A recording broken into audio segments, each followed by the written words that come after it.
Para muitas pessoas, a concepção desse barco é algo totalmente errada.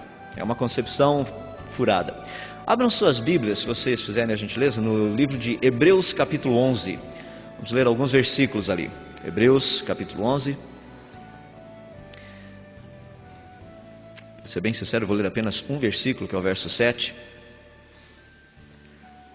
Hebreus 11, verso 7 diz o seguinte: Pela fé, Noé, quando avisado a respeito de coisas que ainda não se viam, movido por santo temor, construiu uma arca para salvar sua família. Por meio da fé, ele condenou o mundo e tornou-se herdeiro da justiça, que é segundo a fé. É uma passagem simples, mas fala que Noé, movido por um temor santo, quando avisado de coisas que ele ainda não via, aquele negócio da chuva e do blobar que eu mencionei ontem para vocês. Noé não tinha a menor ideia do que era chover. Mas Deus disse, vai chover, e pelo fato de Deus ter dito que iria chover, Noé foi e construiu uma arca. Se vocês olharem um pouquinho em 2 Pedro, também tem algumas coisas muito interessantes quando tratam desse texto.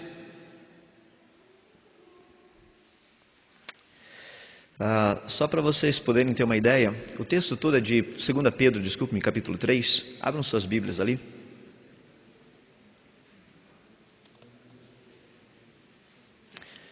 Foi algo muito interessante. Eu vou começar lendo no verso 3 e vou até o verso 7.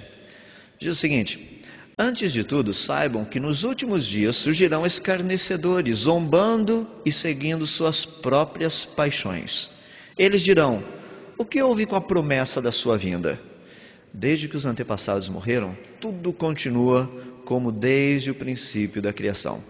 Mas eles deliberadamente se esquecem de que há muito tempo, pela palavra de Deus, existem céus e terra, esta formada da água e pela água. E pela água, o mundo daquele tempo foi submerso e destruído. Pela mesma palavra, os céus e a terra, que agora existem, estão reservados para o fogo, guardados para o dia do juízo e para a destruição dos ímpios. O dilúvio não foi uma brincadeira. Foi uma coisa séria. Foi tão séria que Deus tratou com grande seriedade todo esse contexto. Foi anunciado, foi preparado e foi colocado em prática na vida de um homem chamado Noé. Deixa-me ler alguns versos mais do livro de Gênesis, logo lá no capítulo 6, começando no verso 9. Gênesis 6, verso 9. Diz assim: Esta é a história da família de Noé. Noé era um homem justo, íntegro entre o povo de sua época. Ele andava com Deus. Noé gerou 3 filhos, Sem, Cam e Jafé. Ora, a terra estava corrompida aos olhos de Deus e cheia de violência. Ao ver como a terra se corrompera, pois toda a humanidade havia corrompido a sua conduta, Deus disse a Noé: Darei fim a todos os seres humanos, porque a terra encheu-se de violência por causa deles. Eu os destruirei com a terra. Você, porém, fará uma arca de madeira de cipreste. Dividia em compartimentos e revestia de piche, por dentro e por fora. Faça com 135 metros de comprimento, 22 metros e meio de largura e 13 metros e meio de altura. Faça-lhe um teto com um vão de 45 centímetros entre o teto e o corpo da arca.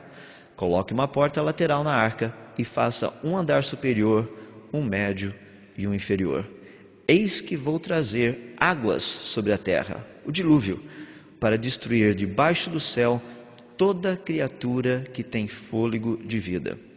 Tudo que há na terra perecerá, mas com você estabelecerei a minha aliança, e você entrará na arca com seus filhos, sua mulher e as mulheres de seus filhos. Faça entrar na arca um casal de cada um dos seres vivos, macho e fêmea, para conservá-los vivos com você. De cada espécie de ave, de cada espécie de animal grande e de cada espécie de animal pequeno que se move rente ao chão, virá um casal, e você, para que sejam conservados, a você, para que sejam conservados vivos. E armazene todo tipo de alimento, para que você e eles tenham mantimento. Noé fez tudo exatamente como Deus lhe tinha ordenado. Só um pouquinho da história, do comecinho da ideia da Arca de Noé. A história que nós vamos ver um pouquinho, observando a questão da própria arca, tem muito a ver no que diz respeito também a uma vida de vitória. É uma vida de execução, de planejamento, de projetos. Eu fico impressionado porque Deus pede a Noé para fazer algo muito interessante e grande. A gente vai ver o quão grande era o negócio. Primeiro, deixa eu falar um pouquinho a respeito das pesquisas. Muita gente pergunta, e aí, a respeito da Arca de Noé, acharam a arca ou não? Onde é que ela está? Dá para pesquisar? O pessoal sabe o que tem? Todo esse tipo de coisa. Deixa eu me dar algumas ideias básicas do que nós conhecemos até o presente momento. As montanhas do Ararat, principalmente a montanha principal que tem sido alvo de estudo, é uma montanha que fica nessa região que vocês estão vendo, no Oriente Médio. Mais precisamente naquilo que nós chamamos de região do Ararat. É chamado também de Reino Urartu, ou Ararat, como era conhecido antigamente. Urartu era o nome que era conhecido antigamente. Hoje, na geografia atual, a montanha do Ararat fica numa posição privilegiada. Por quê? Tem 4 países que dizem ser o dono dela. Você pode perceber quão amigo eles são, né? Uns são os turcos, outros os iraquianos, o pessoal da Armênia e o pessoal do Azerbaijão. Então todo o pessoal assim muito amiguinho, eles gostam de explodir uns aos outros. Sabe aquele ditado que Deus nos manda que amassássemos uns aos outros? Praticamente essa é a dinâmica do pessoal. Ou seja, é uma região muito difícil de você conseguir acesso para pesquisa, politicamente falando. É um problema sério. Não é uma questão de chegar e falar assim, que legal, vou para lá pesquisar a arca. Tudo bem, você chega lá na montanha, o pessoal da Turquia fala, olha, espera aí, nós somos os donos da montanha. Você tem autorização? Eu falo, não, o pessoal lá do Iraque me deu autorização, mas eles não são o dono da montanha. Nós somos os donos da montanha. Então se você consegue autorização, você tem que conseguir autorização dos 4 ao mesmo tempo. É mais ou menos como falar com Bin Laden e Companhia Limitada, falando, ó, me dá uma autorizaçãozinha, coisa desse jeito. É difícil. Então o problema político é um deles. Não somente a questão do problema político, como o problema físico, ou seja, a própria montanha, o Ararat é um problema sério. Aqui vocês têm uma vista da montanha, da planície, tendo uma ideia do Monte Ararat. Naquele lado esquerdo de vocês estão vendo o Ararat maior. Um pouquinho aqui, uma vista do outro lado, também da montanha do Ararat. O Ararat não é uma montanha muito fácil, não. Muitas pessoas perguntam assim, nossa, mas se a arca parou nisso aí, como é que Noé desceu com a bicharada lá de cima? Não é fácil, Noé criou um tobogã, soltou a bicharada de cima, foi todo mundo escorregando até lá embaixo, é básico. A questão toda é que nós vamos estudar um pouquinho dessa montanha para perceber que ela já passou por grandes transformações nesses últimos séculos, devido a terremoto e vulcanismo. A base da montanha não é vulcânica, o topo dela é. Significa que essa montanha nem sempre foi um vulcão. Hoje, o topo dela é de um vulcão. Nós nem sabemos ao certo se a arca não está totalmente soterrada embaixo da lava, ou o que pode ter acontecido por ali. Isso só para vocês terem uma ideia. Mas dá para ter uma visão por aqui da dificuldade de acesso a essa montanha. Quando nós olhamos um pouquinho, ali você tem o Ararat maior à sua esquerda, o menor à sua direita, e daí você tem uma vista de satélite. O problema do Ararat maior, que é onde provavelmente se encontra a Arca de Noé, é um pequeno lugarzinho com 32 quilômetros quadrados de gelo com uma espessura de aproximadamente 10 metros. Ou seja, 10 metros de espessura. É quase que esse negócio todo aqui só de gelo.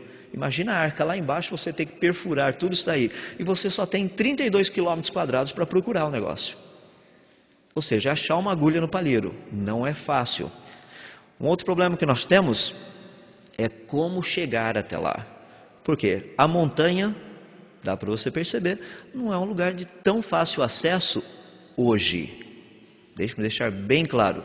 O Monte Ararat já passou por várias mudanças no que diz respeito à sua geologia, ao seu aspecto físico. Já mudou na parte por questão de vulcão e por questão de terremoto. Então dá para ter uma ideia um pouquinho das dificuldades. No canto direito de vocês, dá para perceber, é uma parte praticamente voltada para o desfiladeiro Ahora, que é onde a maior parte das pessoas acredita que está a arca. Ou seja, dá uma olhadinha no carinha ali em cima e olha a altura da brincadeira. Então isso aí para você ter um pouco de ideia a respeito do dilúvio, da montanha onde está a arca. Um pouquinho mais da vista dela, que é a lateral. Muitas pessoas acreditam que todo esse negócio, a arca se encontra do lado oposto, ou seja, você tem que entrar pela Turquia, onde você tem um caminho mais fácil, subir uns paredões, chegar lá em cima e do outro lado é só desfiladeiro, para chegar até onde praticamente deveria e possivelmente está a arca. Então dá para ter uma ideia do visual da desfiladeiro a Hora. Bom, vamos falar da arca especificamente, porque isso é o que vem junto com os flanelógrafos, certo? O pessoal aí da época de flanelógrafo, lá na igreja, historinha, conhece bem isso aí. Eu, quando era garoto, eu gostava demais quando tinha a historinha da Arca de Noé, porque minha professora sempre me deixava colar os elefantes e as girafas.